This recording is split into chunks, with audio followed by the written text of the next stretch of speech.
Claro. La primera respuesta que hay es la vasoconstricción. Después tenemos lo que se llama hemostasia primaria, hemostasia secundaria y después la formación del trombo bien constituido con la instalación a su vez de acontecimientos antitrombóticos.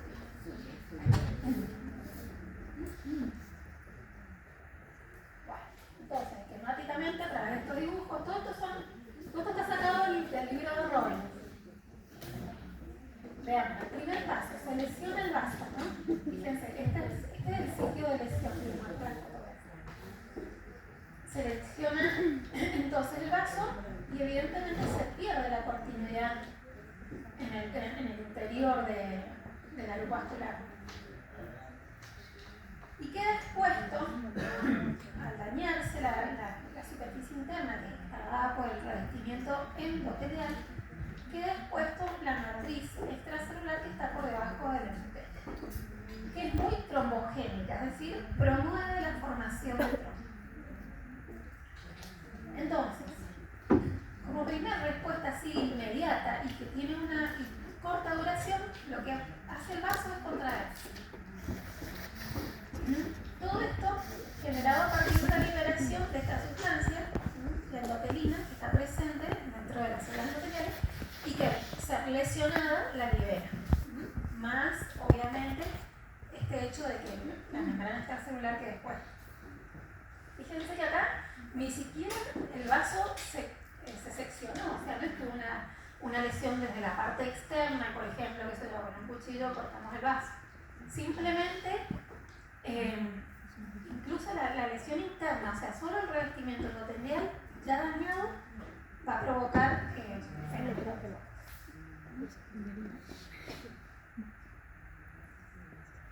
Bien, entonces, esa es la primera respuesta, como les dije, es transitoria, de corta duración. Y después pasa a instalarse esto que se denomina hemostasia primaria.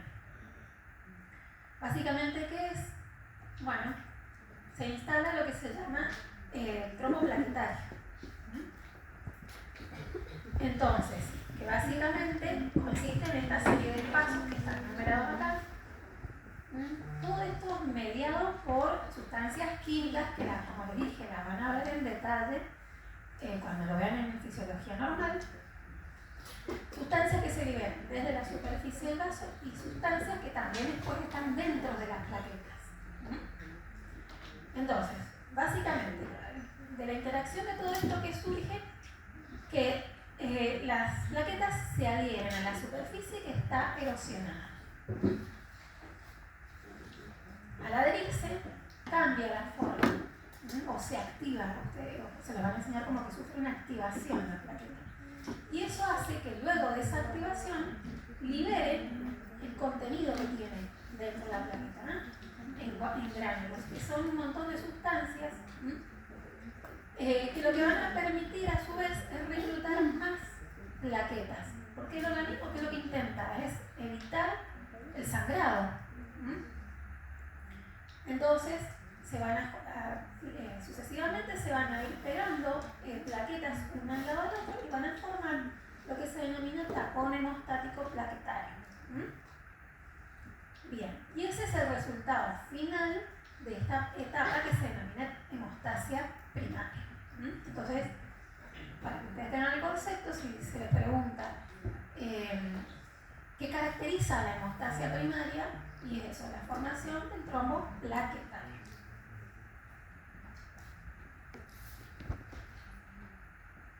Bueno, después de la hemostasia primaria se instala lo que es la hemostasia secundaria. Básicamente, para que ustedes tengan una idea, ¿qué es lo que busca el organismo con esto? Fortalecer ese trombo plaquetario, porque tiene que tener firmeza para poder lograr impedir que continúe el sangrado. ¿Cómo lo hace? Va a desdoblar a través de una serie de factores, entre ellos el factor tisular, también liberado desde la superficie endotelial, va a lograr que el fibrinógeno sea degradado en fibrina. Y esa fibrina se va a acoplar, fíjense, es el material que acá se dibuja como de color celeste,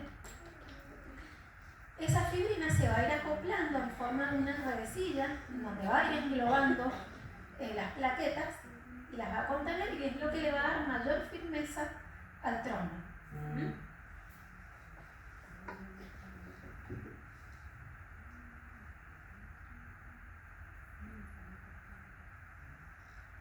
Bien, entonces fíjense que en eso de poder darle mayor firmeza, como está acá, el trombo no solamente está constituido por plaquetas y fibrina, en eso también puede quedar englobado, por ejemplo, en un neutrófilo o incluso eritrocitos.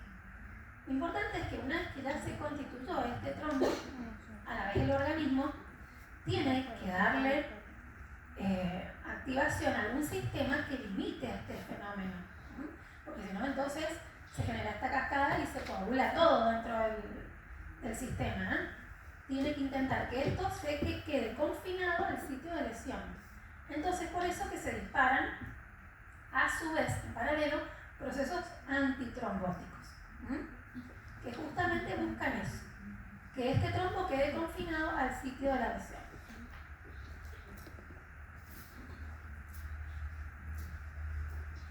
Bien, entonces empezamos con la definición de trombosis. Que es importante que no vayan a estudiarse la memoria, que lo entiendan, porque después reproducirla va a ser fácil si es que lo entienden. Es muy fácil, pero hay que entender cada palabra que uno dice. Fíjense, dice masa de sangre coagulada. No es otra cosa que eso, es sangre que coaguló. Y que puede estar dentro del sistema, de todo el sistema vascular, incluso dentro del corazón. O sea, si no encuentro sangre coagulada dentro del corazón, es un trombo. De la misma forma que lo envuelvo el combate.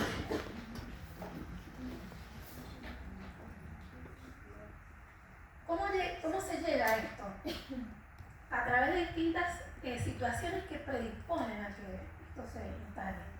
Y clásicamente se lo llama triada de Virchow, que está representado mejor en este dibujo. Fíjense. Por un lado, todo lo que promueva la lesión del endotelio, como les expliqué recién. Pero no solamente eso. Todo lo que genere estados de hipercoagulabilidad, alteraciones en la misma sangre que de alguno o a través de uno u otro mecanismo permitan que esa sangre tenga como mayor predisposición a coagular. Y también las alteraciones en el flujo sanguíneo. Ustedes, no sé si ya les han enseñado cómo normalmente circula la sangre dentro del interior de los vasos, a través de lo que se llama flujo laminar. Bueno, todo lo que altere ese flujo laminar va indirectamente a predisponer por esta vía, por alteración del flujo, el desarrollo del trombos. Bueno, y acá en esta foto simplemente muestra ejemplos de cómo distintas patologías pueden actuar a través de las distintas vías. Por lesión endotelial, fíjense todos los cuadros inflamatorios, incluso la hipercolesterolemia, como les dije recién. ¿Por qué? Porque lentamente, con el tiempo, este colesterol elevado, esas grasas, se acumulan en la pared y por la rigidez que le dan a la arteria, después son pasibles de lesiones o rupturas, como se le dice, de la placa. Queda expuesto ese material y se forma el trombo. Estados de hipercoagulabilidad de la sangre, que pueden ser tanto elevados como adquiridos, como los niños que tienen enfermedades hemolíticas, que predisponen a sangrados por deficiencia en factores de coagulación, o adquiridas, por ejemplo, como el cáncer. Después, en lo que hace alteraciones del flujo sanguíneo, fíjense, todo lo que favorezca la éxtasis. Éxtasis es decir, significa que hay un flujo enlentecido mucho más lento de lo normal. Fíjense, por ejemplo, esto que es un cuadro meramente arrítmico, fibrilación auricular se llama. Típico de la aurícula izquierda del corazón, que hace que la aurícula entre como en un estado caótico, no está en concordancia con el latido cardíaco, y hace que por esa razón la sangre que está en el interior de la aurícula esté en éxtasis y proceda a coagular. Y a partir de ahí disparar coágulos a distintos sitios.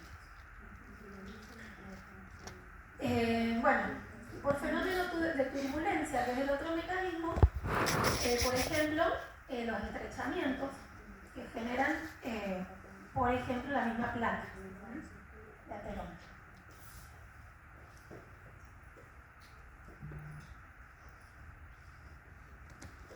Bien, entonces vamos a hablar de apenas 2 palabras de cada mecanismo, eso era a nivel global, pero respecto a la lesión endotelial, decir que es más común como mecanismo mediador que se dé en el corazón y la circulación arterial. Entonces, a partir de ahí, de todo este sistema en el que puede desarrollarse por este medio, tenemos que tener en cuenta las cámaras cardíacas, o sea, aurículas y ventrículos, esas son las cámaras cardíacas. Frecuentemente esto a partir de los infartos agudos de miocardio. Un típico infarto donde la persona de pronto está bien y le duele el pecho como si refiere como que se le hubiera sentado un elefante encima. ¿Por qué esto lo predispone? Y bueno, porque sí, porque se lesiona, por la misma isquemia se lesiona el revestimiento interno endotelial que tiene el corazón. Después, como le dije recién, placas de aterosclerosis que se complican, se ulceran, se laceran en la superficie. Y después puede incluso tenemos un mecanismo traumático que lesiona el vaso o inflamatorio.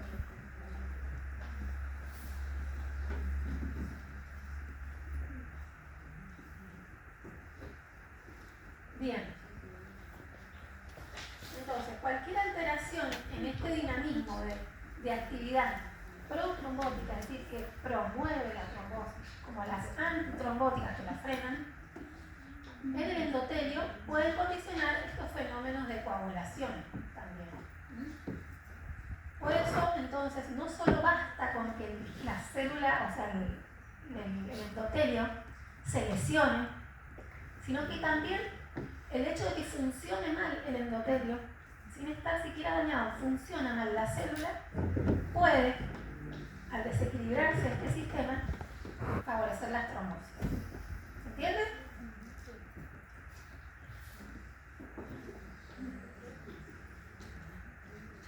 Bien, y acá tienen ejemplos de patologías que predisponen a las trombosis a través de este mecanismo.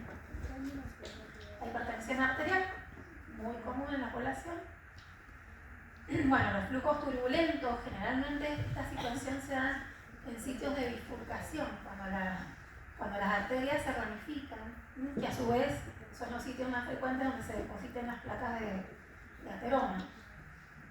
En el caso de infecciones bacterianas que provoquen toxinas, producción de toxinas que pueden así lesionar el endotelio.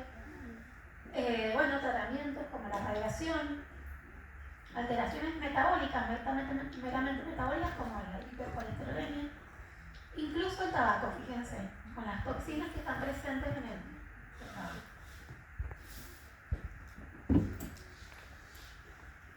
Bien, entonces, eso explicando así como más en detalle lo que es la lesión endotelial como mecanismo que promueve trombosis. El otro mecanismo que habíamos dicho recién eran las alteraciones del flujo, bajo 2 formas, ¿no es cierto? Una, éstasis, y la otra, turbulencia. La turbulencia es más común que se dé en el contexto, fíjense, de lo que es corazón y trombosis arterial, es decir, el sistema arterial. Mientras que la éstasis en las trombosis venosas, el sistema venoso.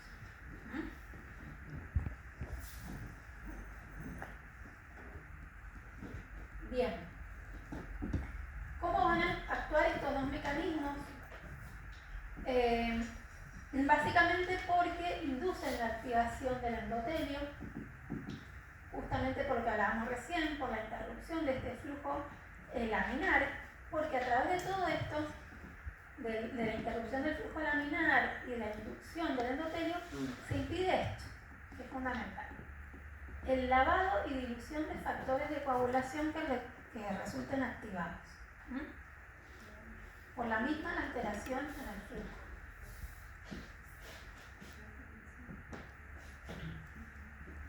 Ejemplos otra vez volvemos. Fíjense que quizá esta misma patología promueve todo esto por distintas vías. Esto también genera turbulencia, alteraciones en el flujo, la placa de ateroma, porque indirectamente, primero que la placa no es, el depósito no es algo regular, que crea una superficie lisa, todo lo contrario, va creando una superficie irregular hacia la luz. A la vez puede calcificarse, lo que endurece más todavía la pared arterial. Y en la medida que va achicando la luz del vaso, más turbulencia va generando. Otras de las alteraciones pueden darse a partir de aneurismas arteriales. ¿Saben lo que son aneurismas? Aneurismas son dilataciones. Son dilataciones patológicas, obviamente, de la pared vascular, como de las arterias.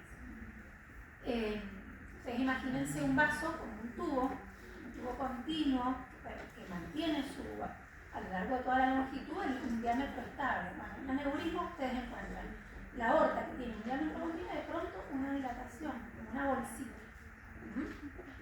Con todo lo que eso implica, porque la pared a ese nivel está dañada.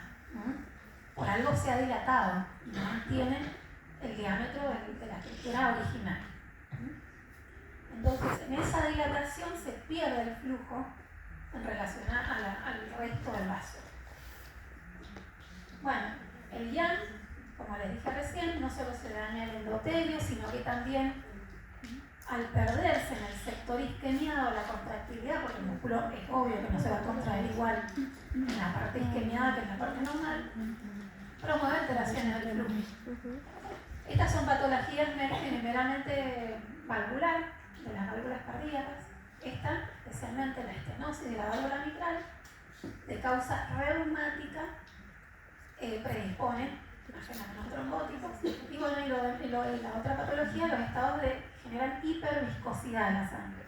Como por ejemplo, la gente que tiene muchos glóbulos rojos en sangre circulando. En esa excesiva cantidad de glóbulos rojos, ustedes imagínense como demasiada concentración para el mismo volumen. Y eso genera este estado de hiperviscosidad y promueve la trombosis. Bien, el concepto de hipercoagulabilidad, simplemente para que lo tengan presente, es lo que también se conoce como trombofilia, no sé si lo habrán escuchado, se lo asocia muchas veces a los embarazos. Se habla de trombofilia cuando, por ejemplo, en ese contexto, embarazos fallidos múltiples, y bueno, una de las causas podría ser este estado de hipercoagulabilidad. Entonces, ¿cómo definimos a la hipercoagulabilidad? Como cualquier alteración en la vía de la coagulación predispone a trombosis.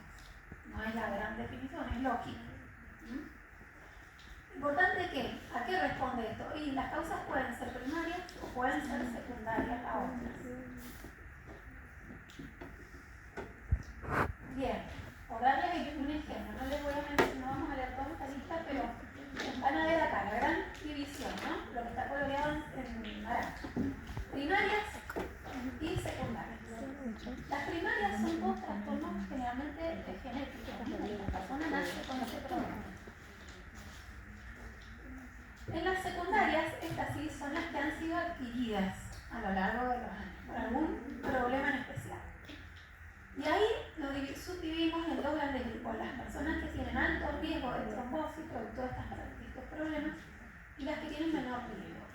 Y fíjense, en las de alto riesgo que tenemos, por ejemplo, el infarto de miocardio de vuelta, la fibrilación auricular, el cáncer. Fíjense, no es infrecuente para una persona que tiene cáncer que de pronto, bueno, parece que todo está bien, va evolucionando dentro de todo bien, y de pronto muere, y muere por un tromboembolismo pulmonar. Justamente porque el cáncer predispone estos estados. Bien. Bueno, otros tipos de patologías que ya no son tan frecuentes, pero que podrían estar, por ejemplo, los reposos prolongados en cama.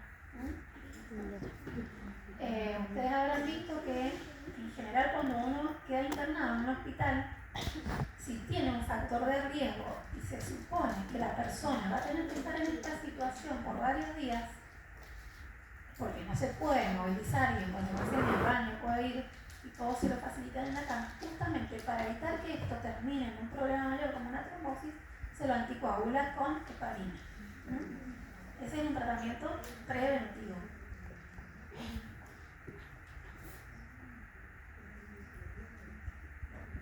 Bien, no hay duda, ¿no es cierto?, de lo que es un trombo, porque es una pregunta que se pide en los exámenes, que definan lo que es un trombo y bueno, a veces se les mezcla con lo que es émbolo, que se hace la...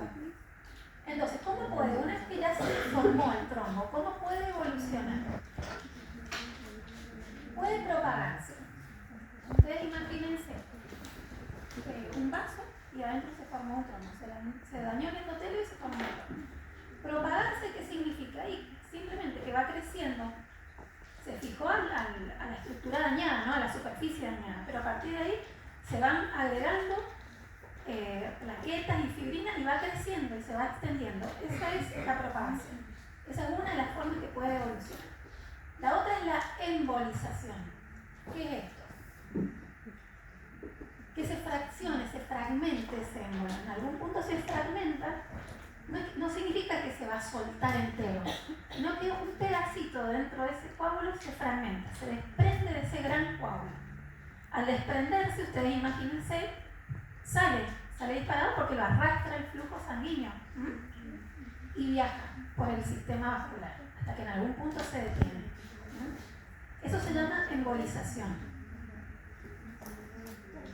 El otro fenómeno es la dilución, es decir, se reabsorbe, se resuelva. Es decir, se formó y así como se formó, se desaparece por disolución a través del fenómeno de la fibrinólisis. Se activa todo un mecanismo que va a ir a lisar el trombo que se formó. Y la otra posibilidad de evolución es la organización y recanalización. Y eso, lo que sucede ahí es que este trombo es invadido por células endoteliales, moleculares lisas y fibroblastos. Va a ir evolucionando con los días y van a ir formándose luces secundarias. Con esas células endoteliales que lo están infiltrando se empiezan a formar pequeños vasitos. Luces vasculares mínimas, muy chiquitas, de tamaño de capilares, que van a ir uniéndose para formar luces más grandes hasta que finalmente se logra la recanalización, como se llama, del vaso. Un vaso que inicialmente estaba obstruido. Obviamente el trombo tiene un efecto ocupante y bloquea el flujo para nuevamente permitir el flujo normal. ¿Se entiende?